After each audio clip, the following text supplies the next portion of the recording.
Start. ಎಲ್ರಿಗೂ ನಮಸ್ಕಾರ. ನಾನು ಇವತ್ತು ಚಿಕ್ಕಮಗಳೂರು DC ಆಗಿ ಪ್ರಭಾರ ಸ್ವೀಕಾರ ಮಾಡಿದ್ದೇನೆ. ಭಾಳ ಸಂತೋಷದ ವಿಷಯ. ನನ್ನ ಹೆಸರು ಭವರ್ ಸಿಂಗ್ ಮೀಣಾ ಅಂತ. ನಾನು ಮೊದಲೇ ಬಸವಕಲ್ಯಾಣ DC ಆಗಿ ತದನಂತರ ಕೊಡಗು CU ಜಿಲ್ಲಾಧಿಕಾರಿಯಾಗಿ ಕೂಡ 2 ವರ್ಷ 2 ತಿಂಗಳು ಕೆಲಸ ಮಾಡಿದ್ದೀನಿ. ಈಗ ಗುಲ್ಬರ್ಗನಲ್ಲಿ ಕಲಬುರಗಿ ಜಿಲ್ಲೆಯಲ್ಲಿ ಸುಮಾರು 2 ವರ್ಷ 11 ತಿಂಗಳು ಕೆಲಸ ಮಾಡಿ ಇವತ್ತು ಪ್ರಭಾರ ಸ್ವೀಕಾರ ಮಾಡಿದ್ದೀವಿ. ಈ ಚಿಕ್ಕಮಗಳೂರು ಜಿಲ್ಲೆ ಬಗ್ಗೆ ಒಂದು ಹೇಳಬೇಕಾದ್ರೆ ನಮ್ಮ ಒಂದು ಪ್ರಯಾರಿಟಿ ಒಂದು ಉತ್ತಮ ಆಡಳಿತ ಕೊಡುವುದು, ಈ ಆಫೀಸ್ ಸ್ವಲ್ಪ ಜಾಸ್ತಿ ಮಾಡುವುದು ಮತ್ತು ಪ್ರವಾಸೋದ್ಯಮ ಬಗ್ಗೆ ನಮ್ದು ಏನೇನೋ ಒಂದು ಹೊಸ ಇನೋವೇಟಿವ್ ಪ್ರಾಕ್ಟೀಸ್ ಇರ್ಬೋದು ಅಥವಾ ಬೇರೆ ಏನು ಸಮಸ್ಯೆ ಇದಾವೆ ಅದನ್ನು ಸಾಲ್ವ್ ಮಾಡೋದು ಇರ್ಬೋದು. ಮತ್ತು ಜೊತೆಗೆ ನಾವು CEO ಆಗಲಿ DF ಅವರಾಗಲಿ SP ಅವರಾಗಲಿ ನಾವೆಲ್ಲ ಒಟ್ಟಾರೆಯಾಗಿ ಒಂದು ಒಳ್ಳೆಯ ಟೀಮ್ ರಚನೆ ಮಾಡಿ ಒಂದು ಒಳ್ಳೆಯ ಕೆಲಸ ಮಾಡ್ತೀವಿ ಅಂತ ನಮ್ಮ ಒಂದು ಗುರಿ ಇದೆ. 2017 ಬ್ಯಾಚ್ ಬೆಳಗಾವಿ ಪ್ರೊಫೆಸರ್ ಆಗಿ ಕೆಲಸ ಮಾಡಿದ್ವಿ. ಬಸವ ಕಲ್ಯಾಣ್, ಕೊಡಗು, KPSC ಕೂಡ ಕಂಟ್ರೋಲ್ ಆಫ್ ಎಕ್ಸಾಮಿನೇಷನ್ ಅಂತ ಕೆಲಸ ಮಾಡಿದ್ದೀವಿ. ಆಮೇಲೆ ಬಾಗಲಕೋಟೆಯಲ್ಲಿ ಕೂಡ ಒಂದು 3.5 ತಿಂಗಳು GM UKP ಆಗಿ ಕೆಲಸ ಕೂಡ ಮಾಡಿದ್ದೀನಿ. ಚಿಕ್ಕಮಗಳೂರು ಬಗ್ಗೆ ಅಬೌಟ್ ಚಿಕ್ಕಮಗಳೂರು ಸರಿ ಕಡೆ ಒಂದು ಈಗ ನಮ್ಮ ಅಧಿಕಾರಿಗಳು ಕೂಡ IDC ಅವರು ಇರ್ಬೋದು, AC ಅವರು ಇರ್ಬೋದು, ಎಲ್ಲ ಟ್ರೈನಿಂಗ್ಗೋಸ್ಕರ ಮೀಸಲು ಹೋಗಿದ್ದಾರೆ. ಅವರು ನಾಳೆ ಬರ್ತಾರೆ. ಅದ್ರ ಜೊತೆ ಒಂದು ಮೀಟಿಂಗ್ ಮಾಡಿ ಜಿಲ್ಲೆದು ಏನು ಸಮಸ್ಯೆ ಇದ್ದಾವೆ, ಇವಾಗ ಏನೇನು ಪ್ರಯಾರಿಟಿ ಇದ್ದಾವೆ ಅದರ ಬಗ್ಗೆ ಒಂದು ಮಾತಾಡ್ಬಿಟ್ಟು ನಾವು ಕ್ರಮ ತಗೊಳ್ತೀವಿ.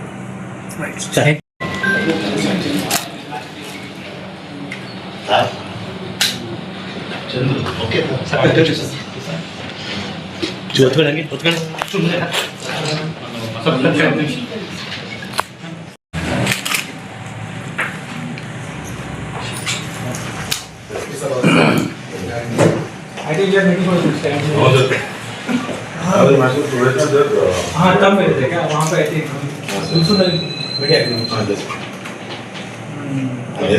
महेश सर जो बने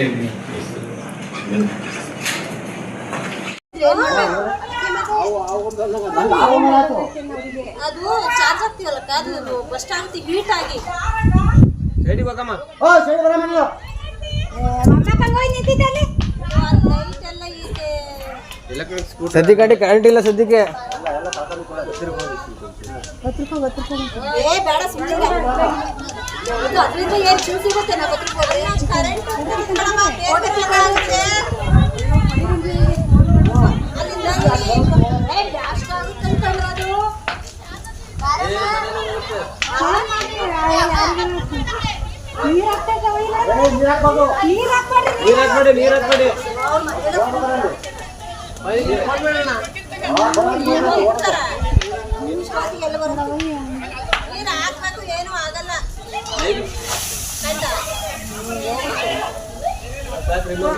ಸಿಡ್ಡಾಗಿ ಬಿದ್ದಿರೋದು ಬಿದ್ದು ಇಲ್ಲಿಂದ ಚಿಕ್ಕಮಗಳೂರು ಕರ್ಕೊಂಡೋದು ಚಿಕ್ಕಮಗಳೂರಲ್ಲೇ ಆಗಲ್ಲ ಅಂತ ಹೇಳಿದರು.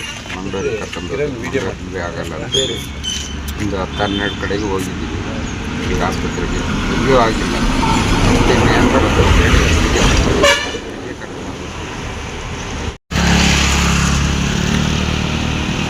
ಅಲ್ಲ ಆದ್ರೂ ಅಲ್ಲ ಬೇರೆ ಮಾಡುತ್ತಿದ್ದೆ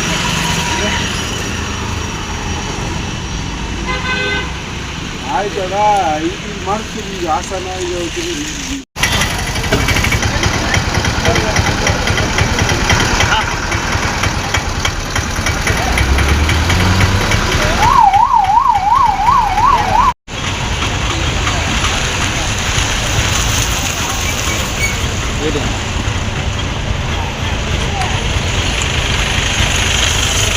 ನಾವೇ ನಮ್ಮನ್ನು ಜಾಗೃತಿ ಮಾಡ್ಕೊಳ್ಬೇಕು ಅಂತ ಆ ಬುದ್ಧಿ ಫಸ್ಟ್ ಬರಬೇಕು.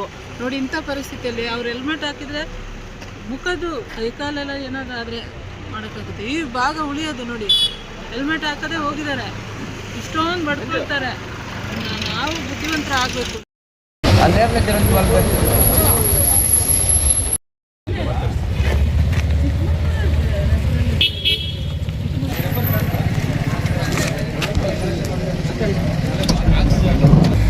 ಹಾಂ ಹೇಳಿ, ಏನಾಯಿತು?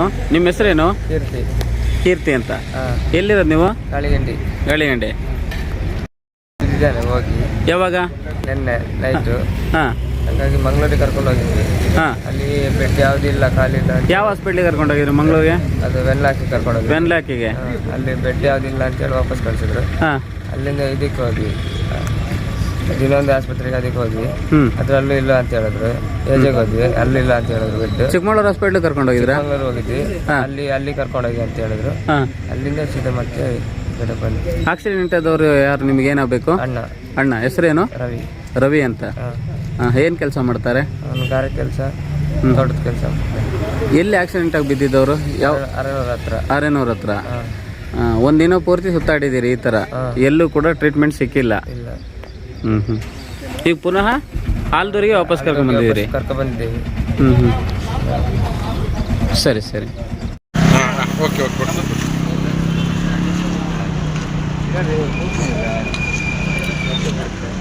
ಎಲ್ಲಿಗೆ? ನಿಮಾನ್ಸ್ ಅಂತ.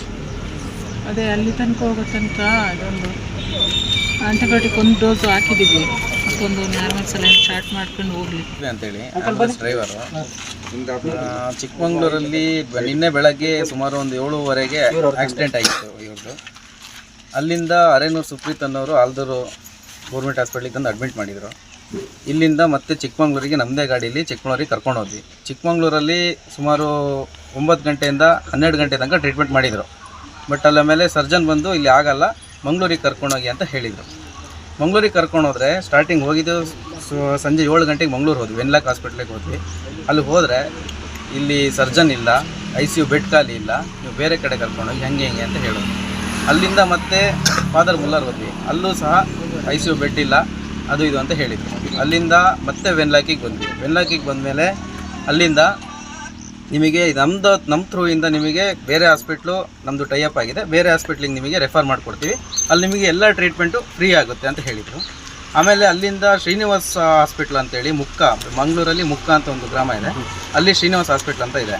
ಅಲ್ಲಿ ಆ ಹಾಸ್ಪಿಟ್ಲಿಗೆ ಕರ್ಕೊಂಡು ಹೋದರೆ ಸ್ಟಾರ್ಟಿಂಗ್ ನೀವು 80,000 ಕಟ್ಟಲೇಬೇಕು, ಕಟ್ಟಿದರೆ ನಿಮಗೆ ಪೇಮೆಂಟ್ ಆಗುತ್ತೆ, ಟ್ರೀಟ್ಮೆಂಟ್ ಆಗುತ್ತೆ, ಇಲ್ಲಾಂದರೆ ಇಲ್ಲ ಅಂತ ಹೇಳಿದರು. ಸೊ ಹಂಗಾಗಿ ಅಲ್ಲಿ ಎಲ್ಲೂ ಆಗದೇ ಇರೋ ಕಾರಣ ಮಂಗಳೂರಲ್ಲಿ ಸುಮಾರು 8 ಹಾಸ್ಪಿಟ್ಲ್ ಕೂತಿದ್ದೀವಿ, ಎಲ್ಲೂ ಟ್ರೀಟ್ಮೆಂಟ್ ಆಗದೇ ಇರೋ ಕಾರಣ ರಿಟರ್ನ್ ಮತ್ತೆ ಆಲ್ದೂರಿಗೆ ಕರ್ಕೊಂಡು ಬಿಟ್ಟಿದ್ದೀವಿ. ಬೆಳಗ್ಗೆ ನಮ್ಮ ಆಲ್ದೂರು ಭಾಗದ ಮಾಧ್ಯಮ ಸ್ನೇಹಿತರೊಬ್ಬರು ಕರೆ ಮಾಡಿ ಈ ಥರ ವಿಷಯ ಏನು ಇದಾಗಿದೆ ಅಂತ ನೋಡಿ ಅಂತೇಳಿ ಹೇಳಿದರು. ನಮಗೆ ತುಂಬ ಬೇಜಾರಾಗ್ತಾ ಇದೆ, ನಾವು ಎಂಥ ಸಮಾಜದಲ್ಲಿ ಬರುತ್ತಾ ಇದ್ದೀವಿ ಸರ್. ಇವತ್ತು ಖಾಸಗಿ ಆಸ್ಪತ್ರೆ, ಸರ್ಕಾರಿ ಆಸ್ಪತ್ರೆ ಅದೆಲ್ಲ ವ್ಯವಸ್ಥೆ ಒಳಗಿದೆ. ನಮ್ಮ ಪ್ರಶ್ನೆ ಇಷ್ಟೇ ಸರ್, ಇಷ್ಟೆಲ್ಲ ತೆರಿಗೆಗಳನ್ನ ಕಟ್ತೇವೆ ನೋಡಿ, ಅವರೆಲ್ಲ ಕೂಲಿ ಕಾರ್ಮಿಕರಿದ್ದಾರೆ. ಒಬ್ಬ ರೋಗಿನ ಇಲ್ಲಿಂದ ನೋಡಿ ಪ್ರೈಮರಿ ಹೆಲ್ತ್ ಕೇರಲ್ಲಿ ಎಷ್ಟನ್ನ ಅವರಿಗೆ ಚಿಕಿತ್ಸೆ ಕೊಡ್ಲಿಕ್ಕೆ ಸಾಧ್ಯ? ಇಲ್ಲಿಂದ ಚಿಕ್ಕಮಗಳೂರಿಗೆ ಕಳಿಸಿದ್ದಾರೆ, ಚಿಕ್ಕಮಗಳೂರಿಂದ ಮಂಗಳೂರಿಗೆ ಹೋದ ಮೇಲೆ ಅಲ್ಲಿಂದ ಸುಮಾರು 8 ಹಾಸ್ಪಿಟ್ಲಿಗೆ ತಿರುಗಿದ್ದಾರೆ ಸರ್. 8 ಹಾಸ್ಪಿಟ್ಲಿಗೆ ತಿರುಗಿ ಕೂಡ ಅವರಿಗೆ ಚಿಕಿತ್ಸೆ ಸಿಕ್ಕಿಲ್ಲ. ಆಂಬ್ಯುಲೆನ್ಸ್ ಡ್ರೈವರ್ ಏನು ಮಾಡಿದ್ದಾರೆ, ಸಮಯೋಚಿತವಾಗಿ ಅವ್ರು ಬಡವರಿದ್ದಾರೆ, ತುಂಬ ದೊಡ್ಡ ದೊಡ್ಡ ಖಾಸಗಿ ಆಸ್ಪತ್ರೆಗೆ ಸೇರಿಸಿದರೆ ಹಲವು ಲಕ್ಷ ಹಣವನ್ನು ಕೇಳ್ತಾರೆ. ಹಾಗಾಗಿ ಅವ್ರು ಏನು ಮಾಡಿದ್ದಾರೆ, ಪುನಃ ಆಲ್ದೂರಿಗೆ ಕರ್ಕೊಂಡು ಬಂದಿದ್ದಾರೆ. ನಾವು ಎಂಥ ದುಸ್ಥಿತಿಯಲ್ಲಿದ್ದೀವಿ, ನಮಗೆ ಚಿಕಿತ್ಸೆ, ಅದರಲ್ಲೂ ಬಡವರಿಗೆ ಚಿಕಿತ್ಸೆ ಸಿಗೋದೇ ಮರೀಚಿಕೆನಾ ಅನ್ನೋದು ಪ್ರಶ್ನೆ ಕಾಡ್ತಾ ಇದೆ. ದಯವಿಟ್ಟು ನಮ್ಮನ್ನು ಆಳುವಂಥ, ನಾನು ಆ ಸರ್ಕಾರ ಈ ಸರ್ಕಾರ ಅಂತ ಮಾತಾಡೋದಿಲ್ಲ, ನಮ್ಮನ್ನು ಆಳುವಂಥ ಜನಪ್ರತಿನಿಧಿಗಳೇನಿದ್ದೀರಿ, ದಯವಿಟ್ಟು ಇಂತಹ ಅಮಾನವೀಯ ಘಟನೆಗಳು ನಡೆಯುತ್ತೆ ಆರೋಗ್ಯದ ವಿಚಾರವಾಗಿ, ತುರ್ತು ಸಂದರ್ಭಗಳಲ್ಲಿ ಶೀಘ್ರವಾಗಿ ಸ್ಪಂದಿಸುವಂಥ ಕೆಲಸವನ್ನು ಮಾಡಬೇಕು ಅಂತೇಳಿ ಕೇಳ್ಕೊಳ್ತೇನೆ.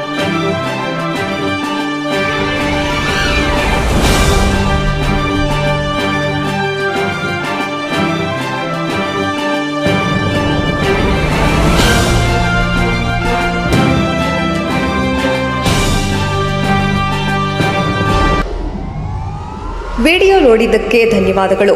ಮುಂದಿನ ವಿಡಿಯೋದಲ್ಲಿ ಸಿಗೋಣ. ಕ್ಷಣ ಕ್ಷಣದ ಸುದ್ದಿಗಾಗಿ ವೀಕ್ಷಿಸಿ ನ್ಯೂಸ್ ಕರ್ನಾಟಕ, ಸದಾ ನಿಮ್ಮ ಜೊತೆ.